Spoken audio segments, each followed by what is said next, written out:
6 sa bawat 10 Pilipino ang namamatay na hindi man lang nakapupunta sa mga ospital. Kaya nakakadismaya na merong mga health facility na pinondohan naman ng milyon-milyong piso pero iniwan na lang hindi tapos at inabandona. Ang masaklap pa, ang ilan sa mga hindi napakikinabagang proyekto ay matatagpuan sa pinakamahihirap na lugar sa bansa. Tinungo ng Reporter's Notebook ang DPWH Northern Samar District 1 na siyang implementing agency ng rehabilitation ng RHU sa San Isidro at San Antonio District Hospital. Napag-alaman naming iniimbestigahan na ang district engineer na humawak sa mga proyekto. Ito pong San Isidro ay 92% completed. At ang itsura nito, sir, talagang winasak na pader, ilang poste, kulang ng isang poste, nagkaroon na ng steel beams, pero dahil hindi kumpleto, hindi pa pwedeng buhusan. Dito sa records na nasa akin, palagi ko meron ko na nito. Although merong reported naman dito sa actual na 77.37%, no payment, no disbursement. Subject for termination na rin daw ang proyekto.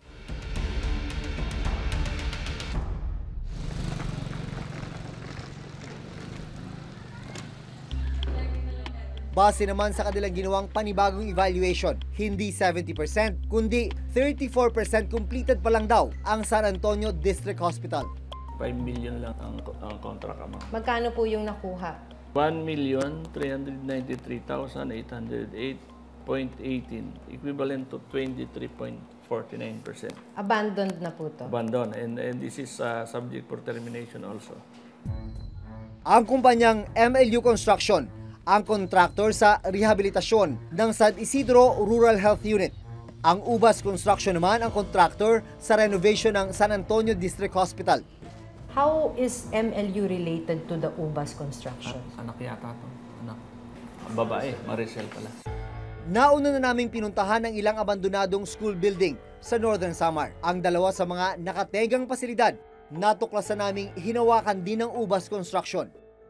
Sa datos mismo ng DPWH Northern Samar District 1, sa 22 inabandona at hindi tinapos sa proyekto sa Northern Samar, 15 ang hinawakan ng Ubas at MLU.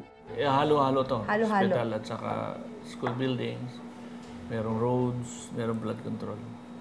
You were saying, sir, sa dami niyan at na-terminate na nga lahat ng kanyang proyekto, 15, for termination ang kanyang mga proyekto, bakit hindi pa sila blacklisted? Papunta na Miss Maki yan doon para blacklisting. Yung blacklisting kasi ang di-decide na yan, central office. Yung terminate namin is within our authority lang. Na kung ano yung in-approve namin contract amount, kami rin na mag-terminate na.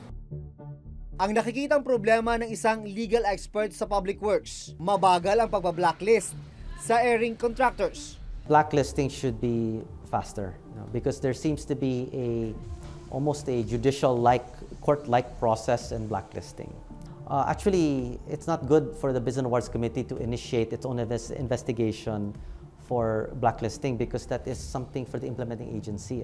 The second thing is to propagate blacklists.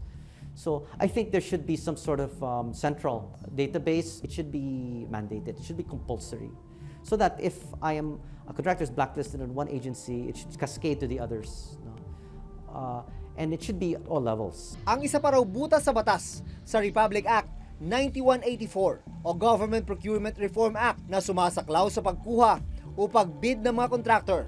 Kung ma-blacklist man ang isang contractor, maghihintay lang ito ng 1 hanggang 2 taon. Pwede na ulit siyang sumali sa bidding ng anumang government project. Ultimately, kapag nagkaroon ka na ng 3 faults, for example, or na-prove na for 3 times, hindi maganda yung naging performance mo in executing government projects, then you will be forever barred in implementing government projects. We have already blacklisted more than 18 contractors since the start of this administration. So we're very serious dito sa ating sanction mechanism, but we just want to make sure that we are following due process along the way. Ayon sa eksperto, Maari rin daw magsampa ng civil o criminal case ang implementing agency laban sa contractor na lumabag sa pinirmahan nitong kontrata. There are other penalties which can be imposed outside of the administrative process, and these are civil suits, no, like damages, in which case the government can initiate suits, no, or other aggrieved parties. If a private party suffers damages, let's say it was a wrongful construction over someone's property, they can file. Pinuntahan namin ang opisina ng UBAS at MLU Construction, pero hindi pa rin sila nagbibigay ng pahayag. Tinawagan at pinadalhan din namin sila ng sulat, pero wala pa silang sagot hanggang ngayon. May external pressure yan, outside and inside, and yun nga po, parang hindi nila maiwasan. Nare-report. So, anyway, yun, may sinusolusyonan na natin. So, ibig sabihin po, yung mas mataas sa kanila na opisyal would tell them na i-declare mo siyang ganito. Halos kompleto na. Siguro. May corruption ba, sir? Sa ahensya? Hindi naman siguro corruption na yun. Na-corrupt lang sila. No, siguro by telling them na i-report yung gano'n. Yun lang corruption doon. Itinanong rin namin sa Department of Health na pinagbulan ng pondo sa pagtatayo ng mga inabandonang ospital sa Northern Samar kung bakit hindi nila na-monitor ang implementasyon ng mga proyekto. This is one important intervention that we are trying to address, making sure na dapat on time po yung ating pag-construct sa facilities. Kahit na-download na po yung pera sa DPWH or the LGU, the regional office of the Department of Health has still the accountability to make sure that is completed on time.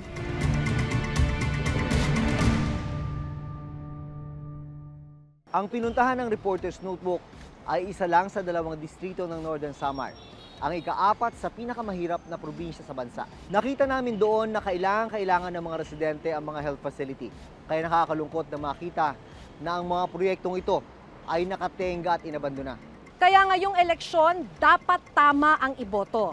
Dahil ang paghawak at paggastos sa pera ng bayan nakasalalay kung sino man ang nasa Senado, Kamara at mga lokal na pamahalaan.